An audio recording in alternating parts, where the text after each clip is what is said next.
여러분 안녕하십니까? 김항식입니다. 2021학년도 교육대, 사범대, 정시 면접 예상 문제를 여러분들과 생각해 보고 있습니다.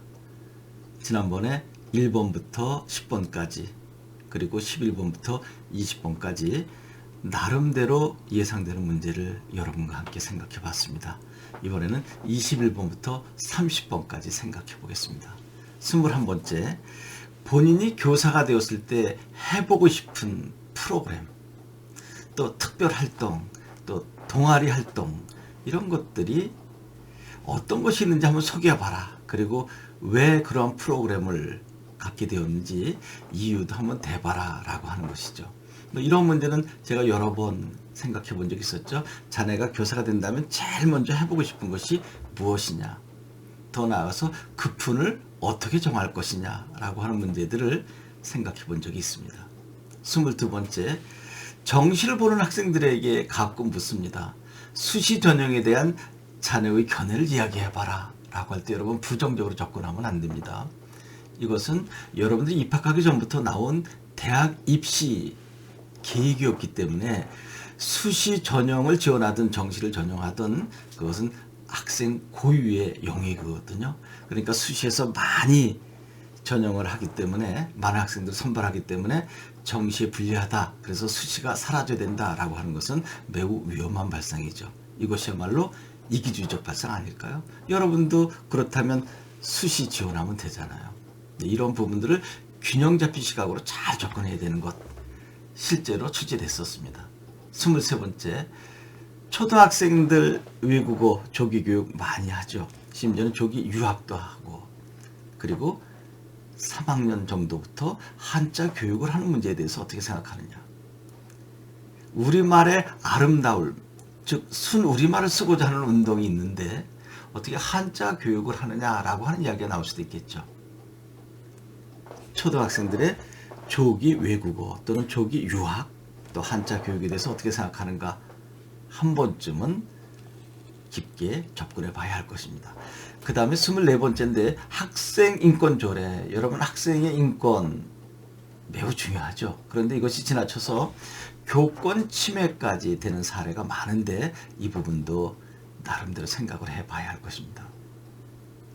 과거에는 선생님의 그림자도 밟지 않는다라고 했는데 지금은 학생들이 아무리 잘못해도 어느 정도까지는 지도하지만 그 이상은 지도하는 것이 무리가 된다라고 하는 이야기를 현직에 계신 선생님들께 종종 듣습니다.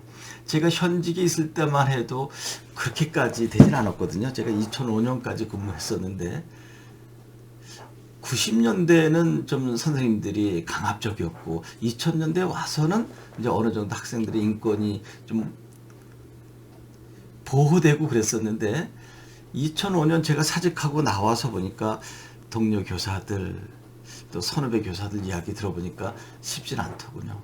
교권 침해가 생각보다 심각하다라고 하는 것. 25번째, 이거는 좀 민감하죠. 교실이나 학교에 CCTV가 설치되는데 이것은 분명히 학생들을 보호하기 위한 것인데 자칫 학생들의 사적인 문제까지 침해되는 것 아닌가. 그러면 긍정적 부정적 측면 접근하는 거 생각해 봐야 되겠죠. 그리고 이제 26번째입니다.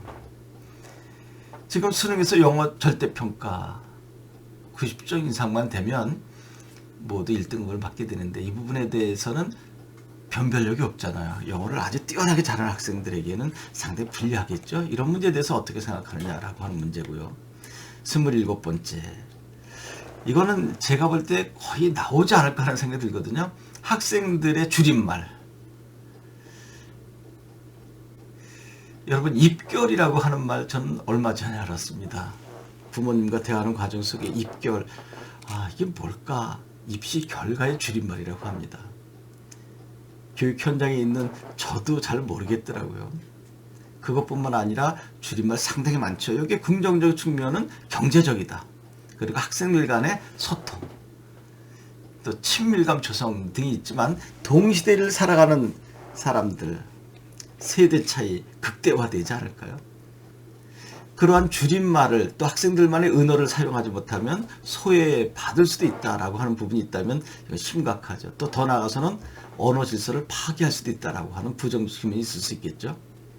28번째, 만약 자네가 예체능 전담 교사를 한다면 어느 과목을 맡아서 해보겠는가?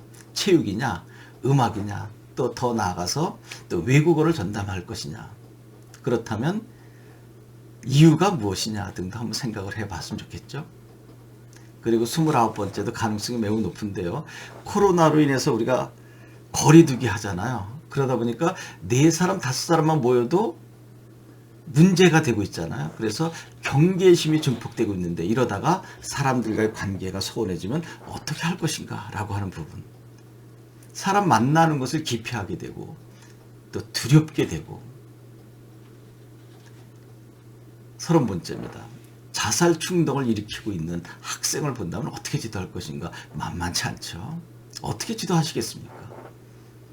가정의 불화뿐만 아니라 또 개인적인 신상에 관한 문제로 자살을 생각하는 학생들이 가끔 있거든요. 어떻게 지도할 것인가?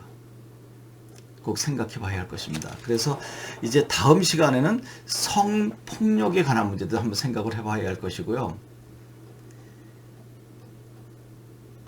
그리고 여러분 나름대로의 교직관도 한번 생각해 봐야 되지 않을까요? 그리고 또 한 타임은 반드시 이런 말을 써야 한다? 더 나아가서는 이런 말을 써서는 안 된다? 이런 것도 한번 생각을 봐야 할 것 같아요. 그래서 제가 뭐 그건 아니고요, 그게 아니고요, 뭐 어차피 이런 말들은 쓰면 곤란하다라고 했는데 그것도 시간을 한번 만들어 보도록 할 것이고요. 그리고 무조건 준비해야 할 것 있죠. 자네 마지막으로 하고 싶은 이야기 한번 있으면 해봐 라고 하는 것.